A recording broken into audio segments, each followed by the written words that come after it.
So it's been a couple of months, but I wanted to talk about the zines that I did. I don't know if everybody saw that I did this.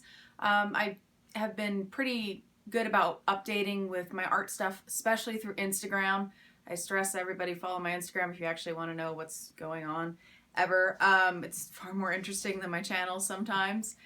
But I did zines in mid-September, and I had so many people, mostly, admittedly, people in their 40s or my parents or something, asking what a zine was. And to me, it's something out of the punk movement. It's a very 90s punk kind of thing to do, which is doing a cut and paste and then widespread distribution of some kind of manifesto type thing. I don't even know how to describe it. My concept of a zine, I just decided to interpret kind of loosely.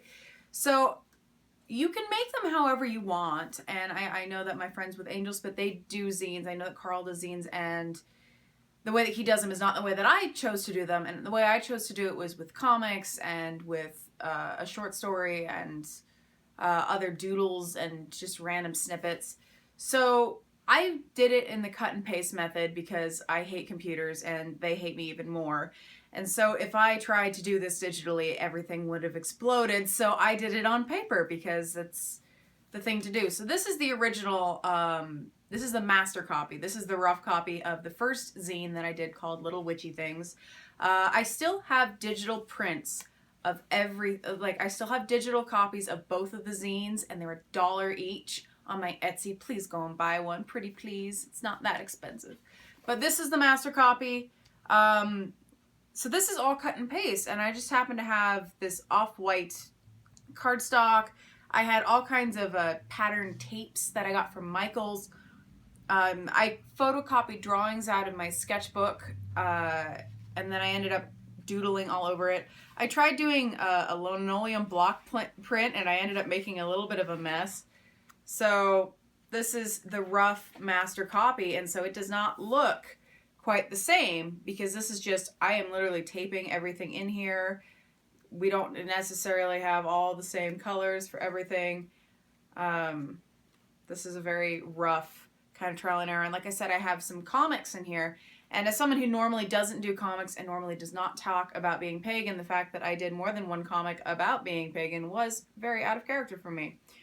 But I also did do a short story. I won't read the one that's in this one. I will read the one that's in the other one.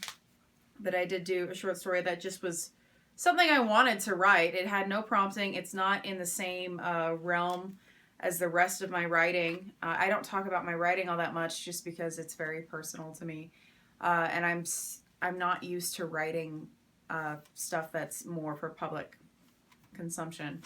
Anyway, so I ended up doing this crazy little experimental book, and then the last comic page was actually like part one of 4, I think, pages. I ended up not sharing the other 3 pages because it was partially based off of a really weird dream I had, and I didn't feel comfortable sharing the rest of it. But again, I did another linoleum block print that I put on the master copy that I did not actually put on the copy. This is the copy that I take to Kinko's and then sit there and print them one by one, because if I tried to send this to a mass printer, something would explode because I have terrible luck. And so what I did is I had my master copy, took it apart, and then photocopied double-sided, and then put everything in order and then staple it.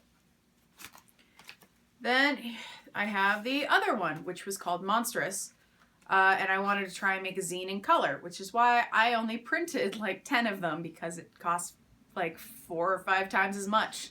It costs like $6 to print one instead of $2. So, I mean, it opens with this. I was kind of trying to be a little bit more experimental with the textures and with the colors because I knew that it was going to be in color. And as I said, the first story in here, it's a little bit older. I'll admit, this story has been on my Tumblr for several years, and it's called Firebird. And it was inspired, again, kind of, sort of, by a dream. It's a long story. Anyway, she feeds on words and moonlight and dreams. I met her a few times, a friend of a friend, in a most fascinating nightmare. A girl, a shadow, with skin the color of teak and eyes molten gold. Lovely and mesmerizing, she's the most terrible and beautiful creature I'd ever seen, and quite what I wished to be. thriving on turning men to ash and smoke, telling fortunes in the smoke of those she burns once the fire dies. I do not remember her name, but I can feel it on the tip of my tongue when I hear a thunderclap in the night and know she stalks for prey. I can almost hear her voice in the heart of burning campfire logs and the igniting of a match head. I met her too few times, in a bar I no longer visit. It smelled of bad memories, the wood table stained with spilled alcohol and likely to burn down if just the right spark caught, as it did one night. Perhaps she was the culprit, though I never asked. She played with the Zippo lighter more often than not, though I never saw her smoke, and drank Fireball whiskey straight. I never saw her drunk, and her words were always remained cool on her pointed red tongue. Our conversations were always hushed, long, vague, and partially said. We knew what the other meant and never pressed too far or revealed too much, for words are heavy, and we had to carry away with us when we parted, alone. She knew my reputation and never pried, never said a misstep, speaking and listening in equal measure. I adored her stories, brief as they were. They felt like legends, and reminded me of her age being well beyond my own. Often she spoke of vindication, vengeance, hunting, and catching her prey, and I knew the feeling well. Her skin was tantalizing in the warm bar light, smooth and smoky as her voice, with long, expressive hands speaking as much as her mouth, and I knew why so many men fell prey to her charms. Perhaps she never stole me away, since I never looked into her eyes, amber and honey and fire like mine could be in sunlight, and she respected my distance and caution. Predators do best not to hunt one another. Even as she would flatter me, coax me to share tales of my own, I prefer her to speak in her cinnamon accent and to see her teeth bright and sharp in her angular face when she smiled in memory. Of men, so many men, melting at that smile or those eyes or her hands on their arm.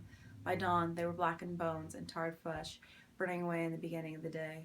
She took all their stories, all their dreams, stealing away the pieces that made their souls, and ate the hearts as dessert. For thousands upon thousands of nights, she has fed on their words and hearts, the lies of drunk and the sob stories of the lonely. Sometimes women, too, followed her into the night, but most knew to fear her by the prickle of goose-flesh she raised as she passed them, that men seemed not to notice. I liked her. I missed her sometimes and hope one of these days she may stop in the old tavern on a journey of hers, and I wish I remember her name or if she even told me. I always miss friends and enemies with wonderful stories and wicked needs and clever tongues. The dangerous ones are far better company. So I actually did attempt to illustrate the girl in the story over here, but I couldn't capture her quite correctly. This is actually one entry of a story of a bunch that I'm trying to make a short story compilation. I'm a very dogged writer. And again, I have another comic in the center of this one, which you can interpret it however you want, because I don't know how to interpret it. I ended up including an old poem that I wrote for my mother several years ago. Another comic that I was very proud of, and it says, "How about a kiss, sweet thing?" And she says, "Sure thing," as her face splits in half, because I'd rather frighten cat callers than have them yell at me. There's a couple more comics. This one is significantly shorter than the other one because, as I said, it costs a lot to print in color. I did do a bunch of stickers to go with these. I might end up doing them again. It's just a matter of the time and money and the DIY approach. So, yeah, this is what I take to the printer. And it's just on normal computer paper, and I know it doesn't look as nice, but it does give it that homemade feel because I'm the one sitting there printing it on that big printer at Kinko's. Anyway, this was a fun experiment. I would like to do more of them, but they are kind of taxing, kind of annoying, and I think that it would be fun if you, my viewers, did your own zines. Even if you chose not to share them, I think it would be good if you went out and you decided to create something for the sake of creating it. Sharing or otherwise, just creating something is always a lot of fun. And don't be afraid of failing a little bit, because I don't think that these two zines are necessarily successes, but they aren't failures because I actually did it, and I actually printed them, and actually sold a handful of them.